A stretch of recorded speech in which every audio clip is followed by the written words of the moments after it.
अब छोलिया हो या लोबिया, सफेद चने या काले चने, सब कुछ मजेदार बने।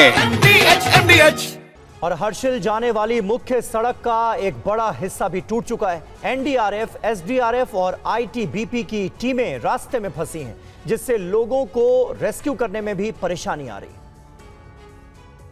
ये रास्ता आगे हर्षिल की तरफ जाता है। हर्षिल यहाँ से तकरीबन 50 किलोमीटर दूर है और यहीं से रेस्क्यू ऑपरेशन के लिए जो तमाम टीम थी उनको जाना था, लेकिन ये रास्ता आप देखेंगे पूरी तरीके से टूट चुका है। नीचे की सड़क, ऊपर की सड़क, ये दोनों सड़कें पूरी तरह टूट चुकी है। आगे एक बड़ा पत्थर गिरा हुआ था, उसको फिलहाल जेसीबी मशीन के जरिए हटाया गया है। और आप देखेंगे आईटीबीपी के जवान आपको नजर आ रहे हैं। आईटीबीपी भी यहाँ पर फंसा हुआ है, वो आगे नहीं बढ़ पा रहा है। सड़क बनाने की बातचीत करी जा रही है, लेकिन सड़क बनाना अभी इतना जल्दी संभव नहीं है, क्योंकि रेस्क्यू करना सबसे बड़ी प्राथमिकता है। समय तेजी से बीत रहा है और ऐसे में जो लोग लगभग 10 फीट तक मलबे में फंसे हुए हैं उनको निकालकर अस्पताल पहुंचाना बड़ी प्रायोरिटी है, क्योंकि अस्पताल भी में बेड जो है वो रिजर्व कर लिए, चाहे वो हर्षिल का हो, टिहरी का हो, ऋषिकेश का हो या फिर उत्तरकाशी का। तमाम जगहों पर जो अस्पताल है वहां पर डॉक्टर्स की छुट्टी को कैंसिल करके बुलाया गया, लेकिन इन फंसे हुए लोगों को निकालना इस वक्त सबसे बड़ी चुनौती हो रहा है और उसकी वजह है लैंडस्लाइड और मौसम में काफी ज्यादा खराबी। और उत्तरकाशी त्रासदी को लेकर उत्तराखंड के बीजेपी सांसदों ने पीएम मोदी से मुलाकात कर ताजा हालात पर चर्चा की है। इस पर 1 मिनट की रिपोर्ट देखिए। आसमानी आफत से उत्तरकाशी में भारी तबाही मची है। युद्ध स्तर पर राहत और बचाव अभियान जारी है। इस बीच उत्तराखंड के बीजेपी सांसदों ने दिल्ली में पीएम मोदी से मुलाकात की और उत्तरकाशी में हादसे के बाद ताजा हालात पर चर्चा की। इस दौरान पीएम मोदी ने कहा कि मैं खुद हालात को मॉनिटर कर रहा हूं, केंद्र सरकार से पूरी मदद मिलेगी। साथ ही पीएम ने सांसदों से आपदा प्रभावित लोगों के संपर्क में रहने और हर संभव मदद करने के लिए कहा है।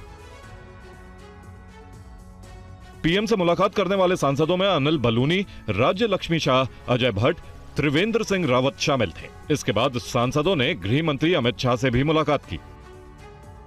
इससे पहले प्रधानमंत्री नरेंद्र मोदी ने उत्तराखंड के सीएम पुष्कर सिंह धामी से भी फोन पर हालात की जानकारी ली थी। केंद्र सरकार की तरफ से हर संभव मदद का भरोसा दिया था। फिलहाल सेना, आईटीबीपी, एनडीआरएफ, एसडीआरएफ और उत्तराखंड पुलिस की टीमें रेस्क्यू ऑपरेशन में जुटी हैं, ताकि ज्यादा से ज्यादा लोगों की जान बचाई जा सके। सीएम पुष्कर सिंह धामी ने आज उत्तरकाशी में आई आपदा का जायजा लिया। उन्होंने हेलीकॉप्टर से पूरे इलाके का एरियल सर्वे भी किया और कहा कि सरकार प्रभावित इलाकों में हर संभव मदद पहुंचा रही है। धराली में युद्ध स्तर पर रेस्क्यू का काम जारी है। कल की घटना के बाद कई चरणों में वहाँ मलबा आया है। जैसा आज मैंने वहाँ पर जाकर जब सभी लोगों से मुलाकात करी, लोगों से बातचीत करी और घटना के बारे में जानकारी ली, तो उन्होंने बताया कि सबसे पहले आया, उसके बाद फिर आया, दोबारा 3, 4, 5, 6 बार जो है इस प्रकार से बार बार मलबा आया और वहाँ पर सभी कुछ आपदा की भेंट चढ़ गया। साथ में वहाँ शाम तक जो है सेना के लोगों ने 190 के करीब लोगों को रेस्क्यू किया है। धराली के दाहिनी तरफ से लगभग 120 लोग और धराली के बाईं तरफ से 70 लोगों को रेस्क्यू किया गया है। उनको सुरक्षित स्थानों पर पहुंचाया गया है। अभी घायलों को भी जो है वहां से रेस्क्यू करके उत्तरकाशी लाया जा रहा है। कुछ को वहां एम्स में जो जरूरी उनको हायर सेंटर रेफर किया जाएगा।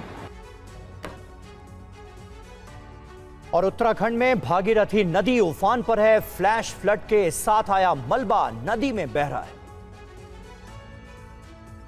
देखिए, उत्तरकाशी से करीब 20 किलोमीटर पहले नालूपारा इलाका जो है वहां पर करीब सुबह 8 बजे लैंडस्लाइड हुआ था और 3.5 घंटे के बाद उसको 2 जेसीबी के जरिए हटाया गया। लगातार बारिश हो रही थी, वहां पर अब रास्ता क्लियर हो गया और यही वजह है कि तमाम अधिकारी और जो एसडीआरएफ की टीम थी वो लोग भी आगे धराली की तरफ मूव कर पाए हैं। आपको दिखाना चाहूंगा, इस वक्त मैं उत्तरकाशी में मौजूद हूँ, मुख्य उत्तरकाशी में, और ये भागीरथी नदी है जो कि पीछे की तरफ से आ रही है, गंगोत्री की तरफ से आ रही है और इसका प्रवाह से साफ नजर आ रहा है पानी इसका पूरा मिट्टी वाला है। यानी कि पीछे जो फ्लैश फ्लड आया था वो पानी इसमें मिला हुआ है और जो इसका बहाव है वो साफ बता रहा है कि भारी बारिश की वजह से पानी कितना ज्यादा जमा हुआ है और यही वजह है कि फ्लैश फ्लड आया धराली में और फिर वहां पर क्लाउड बस्ट हुआ था।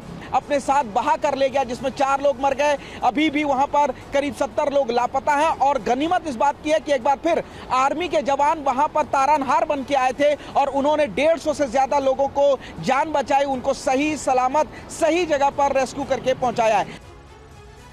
धराली आपदा पर टीवी 9 से एनडीआरएफ के डीआईजी मोहसिन शाहिदी ने कहा है कि रास्ते बाधित होने से रेस्क्यू ऑपरेशन में दिक्कतें आ रही हैं।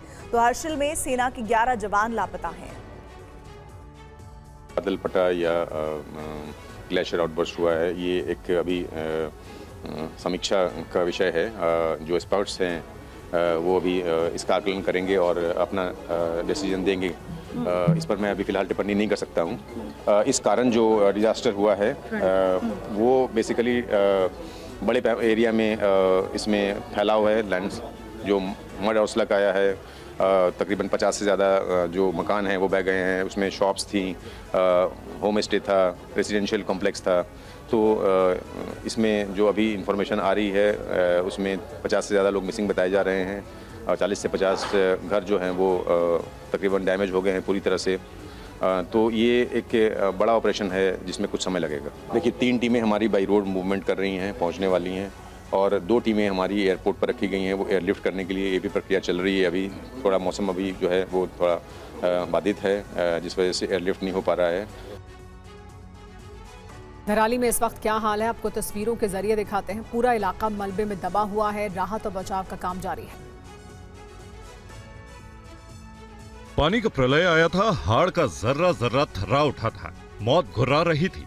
सैलाब में इंसान बहते जा रहे थे, मकान, दुकान और इमारतें मलबे में दब रही थी। जैसे जैसे सैलाब आगे बढ़ रहा था, पीछे बर्बादी के मलबे की मीनार बनती जा रही थी। ये उसी तबाही के निशान है। तबाही के सैलाब के बीच सबसे भयानक लम्हों से जिंदगी का सामना हुआ था। यहाँ अब सिर्फ दर्द है, आह है, टीस है, अपनों का इंतजार है।